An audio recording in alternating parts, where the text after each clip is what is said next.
अब हम आपको घरेलू नुस्खों के बारे में बताते हैं। आप तो जानते हैं इस समय पूरा देश कोरोना वायरस को घरेलू नुस्खों के जरिए मारने में लगा हुआ है और घरेलू नुस्खों के जरिए कैसे कोरोना पर हमला हो रहा है वो आज हम आपको पहले बताएंगे। लेकिन आपको याद है जब पहली लहर आई थी तब भी हमारे देश में ऐसा ही हुआ था। हमने कुछ हद तक घरेलू नुस्खे आजमाए और पहली लहर जब आई थी तो लोगों ने ये कहना शुरू किया था कि हमारे देश में ये कोरोना वायरस दुनिया भर के लोगों को प्रभावित करेगा, लेकिन हमारे देश के लोगों पर इसका कोई असर नहीं होगा। जानते हैं क्यों?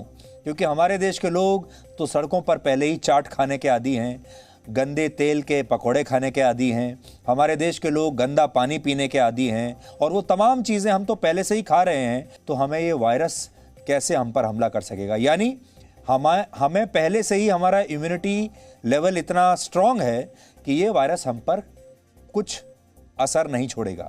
और जब पहली लहर के दौरान बाकी दुनिया के मुकाबले भारत की स्थिति अच्छी थी तो बहुत सारे लोगों ने यही तर्क दिया कि हमारी इम्यूनिटी बाकियों के मुकाबले बहुत अच्छी है, हमारा खान पान इस तरह का है कि ये वायरस हम पर असर नहीं डालेगा। बहुत सारे लोगों ने ये भी कहा कि हम तो हर रोज़ हल्दी खाते हैं, सब्जी में हल्दी खाते हैं, बाकी चीज़ों में हल्दी खाते हैं, मसाले खाते हैं, लौंग खाते हैं, इलायची खाते हैं और वो तमाम चीज़ें खाते हैं, हम मसाले खाते हैं, जिसकी वजह से ये जो वायरस है ये हम पर असर नहीं कर सकता, ये कहा गया। लेकिन वही सारे लोग अब इस वायरस से सबसे ज़्यादा प्रभावित हो रहे हैं और आजकल दिन भर आपके पास जो व्हाट्सएप आते होंगे, फेसबुक पर आपके जो मैसेज आते होंगे या लोग आपको बताते होंगे, हर रोज़ कोई ना कोई नया नुस्खा बताते होंगे और लोग कहते हैं, कोई कहता है कि लौंग खा लीजिए, कोई कहता है कि कपूर सूंघ लीजिए, कोई कहता है भाप ले लीजिए और बहुत सारे लोग तो दिन भर यही सारे नुस्खे अपनाते रहते हैं। अब हम आपको ये बताते हैं कि क्या संक्रमण के दौरान या संक्रमण से पहले घरेलू नुस्खे आपको किसी तरह का फायदा पहुंचाते हैं या ये सिर्फ मन की तसल्ली के लिए है।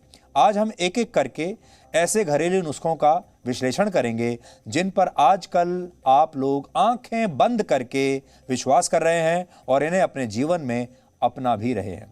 पहला घरेलू नुस्खा ये है कि नेबुलाइजर थेरेपी से शरीर को पर्याप्त ऑक्सीजन मिलती है। यह दावा पूरी तरह गलत है। नेबुलाइजर थेरेपी को सांस के द्वारा सीधे फेफड़ों तक दवाई पहुंचाने के लिए प्रभावी तरीका माना जाता है, लेकिन विशेषज्ञों का कहना है कि यह तकनीक शरीर को अतिरिक्त ऑक्सीजन देने में कारगर नहीं है और इसके गलत इस्तेमाल से आपकी जान भी जा सकती है। इसलिए अगर आप नेबुलाइजर थेरेपी ले रहे हैं तो पहले अपने डॉक्टर से सलाह जरूर कर लें।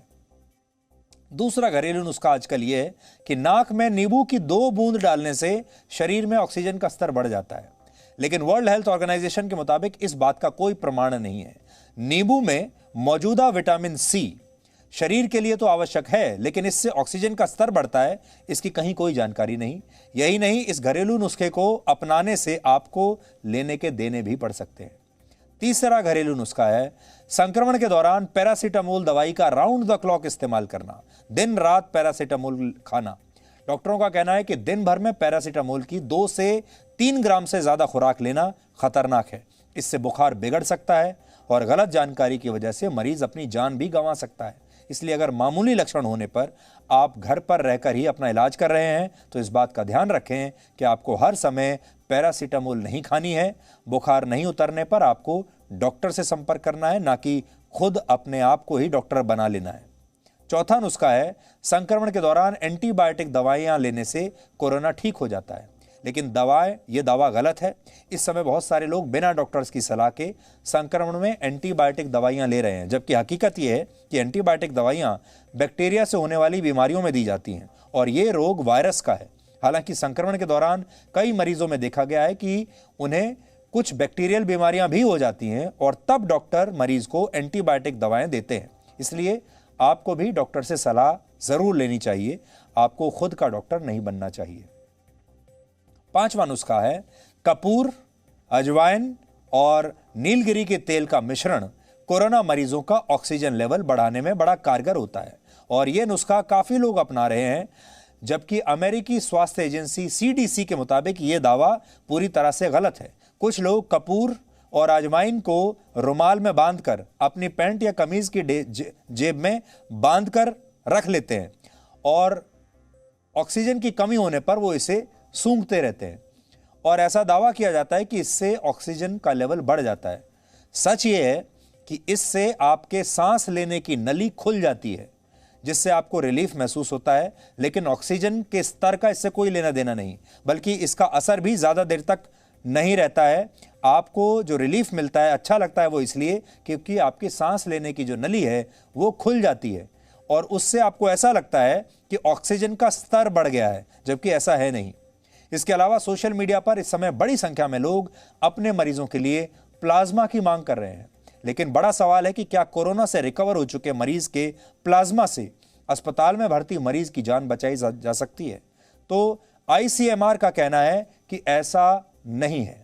उनकी स्टडी में यह बात सामने आई है कि प्लाज्मा मृत्यु दर को कम करने और कोरोना के गंभीर मरीजों का इलाज करने में कोई खास कारगर नहीं है, लेकिन इसके बावजूद प्लाज्मा के लिए लोग अब ठीक हो चुके मरीजों का 1-1 लाख रुपए देने के लिए भी तैयार हैं और सोशल मीडिया पर इसके लिए मदद मांगने वालों की तो लंबी कतार है। आप भी देखते होंगे सोशल मीडिया पर लोग लगातार लिखते हैं कि हमें प्लाज्मा चाहिए। एक स्वस्थ शरीर में 55% से ज्यादा प्लाज्मा होता है। प्लाज्मा में पानी के अलावा हार्मोन्स, प्रोटीन, कार्बन डाइऑक्साइड और ग्लूकोज मिनरल पाए जाते हैं। जबकि कोई मरीज कोरोना से ठीक हो जाता है तो उसका यही प्लाज्मा लेकर बीमार व्यक्ति को चढ़ाया जाता है। इसे ही प्लाज्मा थेरेपी कहते हैं, लेकिन आईसीएमआर का कहना है ये कारगर नहीं है और इसके लिए भी आपको पूरा जागरूक रहना है। इसके अलावा एक घरेलू नुस्खा यह भी है कि भाप लेने से ये वायरस पर भाप का असर पड़ता है और ऑक्सीजन का स्तर भी शरीर में बढ़ जाता है। यह दावा भी गलत है। भाप लेने से भी सांस की नली खुलती है, लेकिन इससे ऑक्सीजन का स्तर नहीं बढ़ता है और ना ही इस भाप से वायरस मरता है। ऐसी कोई स्टडी नहीं है जिससे यह पता चले कि अगर आपने भाप ले ली तो उससे वायरस जो है वो समाप्त हो गया। ऐसा बिल्कुल नहीं है। जबकि हम तो आपको यह भी कहेंगे कि ज़रूरत से ज़्यादा भाप मत लीजिए, क्योंकि उससे आप अपने गले को जला बैठेंगे और आपके जो अंदर अगर आपने ज़्यादा भाप ले ली, ज़्यादा गर्म पानी पी लिया, तो कई बार ऐसा भी होता है कि आपका अंदर का जो गले के जो अंदरूनी हिस्से हैं वो इससे जल जाएंगे। इस चित्र से आप कोरोना वायरस की हालत को अब समझ सकते हैं। ये देखिए, कोरोना वायरस पर आप लोग चारों तरफ से इस तरह हमला करते हैं। कोई हल्दी ले रहा है, कोई अदरक ले रहा है, तुलसी है, लौंग है, गिलोय है, अनुलोम विलोम लोग कर रहे हैं, कपालभाति कर रहे हैं और न जाने कितने योगासन कर रहे हैं। हर चीज आजकल लोग ट्राई कर रहे हैं। तो हम आपको यह कहना चाहेंगे कि योग करना बहुत अच्छा है। ये तो वैसे भी अच्छा है स्वस्थ रहने के लिए। ये सारी चीजें आपको स्वस्थ रहने के लिए लेनी चाहिए। लेकिन अगर अब आप ऐसा सोचते हैं कि अगर आप दिन भर इन्हीं चीजों को खाते रहेंगे, दिन भर योगासन करते रहेंगे, तो आपके अंदर कोई बहुत जबरदस्त असर आ जाएगा, ऐसा भी नहीं है। और अगर आपको लगता है कि दिन भर ये सारी चीजें खाने से कोरोना वायरस भाग जाएगा, आपको संक्रमण नहीं होगा, तो ये भी आपकी गलतफहमी है। लेकिन इससे आपकी इम्यूनिटी बढ़ सकती है, इससे आपके पास लड़ने के जो हथियार हैं वो उनकी संख्या बढ़ जाएगी। लेकिन ये सारी चीज़ें जो हैं ये सिर्फ कोरोना वायरस के मामले में नहीं, बल्कि आपको ऐसे भी जीवन भर अपनानी चाहिए। अब समस्या ये है कि जिन लोगों ने जीवन भर इन सारी चीज़ों को कभी अपनाया नहीं, जीवन भर कभी अच्छा शुद्ध खाना नहीं खाया, वो अब अचानक से दिन भर यही खाते रहते हैं और सोचते हैं कि अब वो सुरक्षित हो गए। ये उन लोगों की गलतफहमी है। Presenting B News app available on Google Play and App Store. Download it now.